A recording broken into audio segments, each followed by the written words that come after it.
Hi friends, now we will read another poem which will be of interest to the kids. This is about the good people and the bad people, what they think and what they speak. This poem is about that.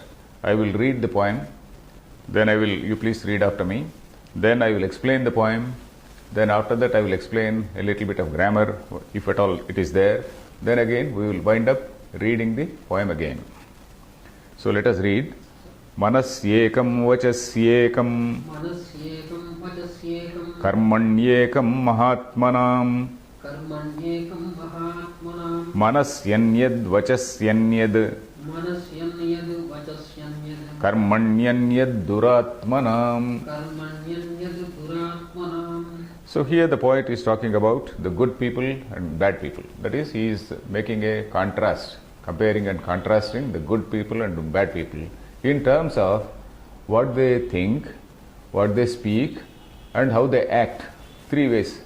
There is a threefold division in our personality. That is, something is there in our mind, we do think.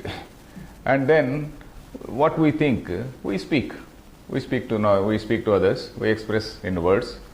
And then sometimes when it is required to take action on what you speak, you do act accordingly.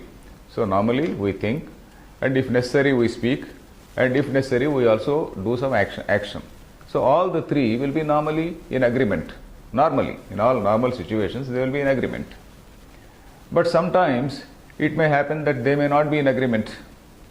Suppose normally when you have nothing to hide, absolutely when you have nothing to hide, all these three things, what you think, you are speaking, what you are speaking, you are doing. So that's quite fine. But then when you want to hide something, suppose there is some situation, you want to hide something. Hide in the sense not with a bad intention, but not to hurt the other person. Suppose you are not in love with somebody. Still you may say, okay, I like you, I love you. Oh, how I admire you people. People, we do listen to that. We do listen to all these words. Sometimes husbands and wives, they also say, I love you, honey. So there may or may not be love, but the person has to say so many times, I love you, honey, I love you, honey. Otherwise, there can be some strained relationship. So many times if you do not say, how many times you say is the measure for your love. So if you don't say, probably it will be badly understood. So for that reason you have to say. So there can be some small disagreement. There we should not think that we are bad people. So here the poet is contrasting between the good people and the bad people. What he says is, in the case of the good people, there is no contradiction, there is no conflict, there is no discord, in what they think, what they speak and what they act. But then when you are for social relations, for normal human relations, suppose you say, okay, I love you, or suppose you admire somebody, you just pat somebody on the back, it does not mean that you are a duratma. It does not mean that you are a bad person or a villainous person. It only means that you are interested in some good relations. But then there are some Mahatmas. The poem also talks about a Mahatma, great people. The great people who are not bothered about what other people think, in the sense that, of course, they are only interested in the welfare of humanity. They are much above us. They are much above normal human relations. Suppose you are having a business relation with somebody, so you want to please him. But then a Mahatma has no business relation with anybody. His only relation is with truth. So he only utters truth. Whether it is pleasant or unpleasant, he speaks truth. His job is to advise you. His job is to guide you. His job is to guide not only you but the whole mankind. So that is what is a Mahatma. A great person is somebody who is for the sake of, who thinks in terms of the whole society. So it is like that. So for him, he sometimes can be harsh, we do not know, but still what he thinks, he speaks, and what he says, he does. Then we come to the other end, that is, people who deliberately speak falsehood.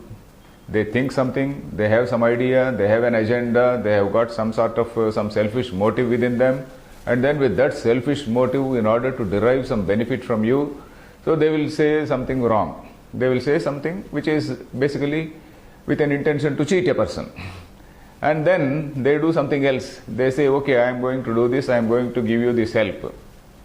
and ultimately they will not do, or they will do something totally contrary. So that man is called a Duratma, a villainous person. So a Mahatma, a noble person, a Duratma, an ignoble person, or a villainous person. So these two people are contrasted here. A Mahatma on one side and a Duratma on the other. These two are contrasted. But you and I, we need not feel guilty because we stand somewhere. So a Duratma is on one side of the pendulum, deliberately telling lies, deliberately doing something other than what he says. Mahatma is another type where he is above all generally above all human relations, and he is above, say, normal, say, censures and things like that. And then he wants to take care of the whole. He wants to comment on the whole humanity as it is. So he is a Mahatma. So we are somewhere in between this swinging pendulum. So normally, sometimes for social relations, we may tell some say what is called say polite meaningless words. One poet says, we normally say polite meaningless words. It doesn't mean that we really love them. It is for the sake of politeness, for the sake of etiquette, because what is taught in the etiquette, in all schools people speak of etiquette and manners. So in etiquette, we are supposed to greet people. We are supposed to greet people though you don't like him. So all these things are there, but that is not a villainous act. Etiquette is different. Normal human relations are different. Here we are talking about the two ends of the pendulum, where one side is a totally bad person, other side is an extremely saintly person. So this is what his poem is. Let us see the grammar. Manasyekam. That is manas. Manaha is the word. Manaha is an apumsakalinga, that is a neuter gender. Manas is a word which is a neuter, which is in neuter gender. Manasi is saptami vibhakti, that is locative case. Manasi means in the mind. Manasi ekam. That is manasi ekam means he has one thing in the mind. Vachasi. Vachasi again is the same thing. Vachas. Vachasi is saptami. Vachasi ekam, that is in walk. Vachas, walk, voice, all cognate words. So vachasi ekam, he has one thing in the speech, what he says. Then karmani ekam. Karma is again a neuter gender. Karmani is locative case, that is saptami ekavachanam, that is locative case singular. Karmani ekam mahatmanam. Mahatma is the word. Mahatmanam, for great people, that is in Shashti Bahuvachanam, that is possessive case plural. Then third person. Then Manasi Anyad. Then for Duratma, we come to this, in the second line we come to Duratma, a bad person. That is Manasi Anyad. He has something else in the mind. Vachasi Anyad, something else in speech. Then Karmani Anyad. Anyad means something else in action. So he has something in mind, something else in action, something else in words. Duratmanam. Duratma, Mahatma, opposite is Duratma. Duratma, that is an ignoble person. Duratmanam is again Shashti Bahuvachana. So that is what it is. So we will read the poem again. Manasyekam vachasyekam karmanyekam mahatmanam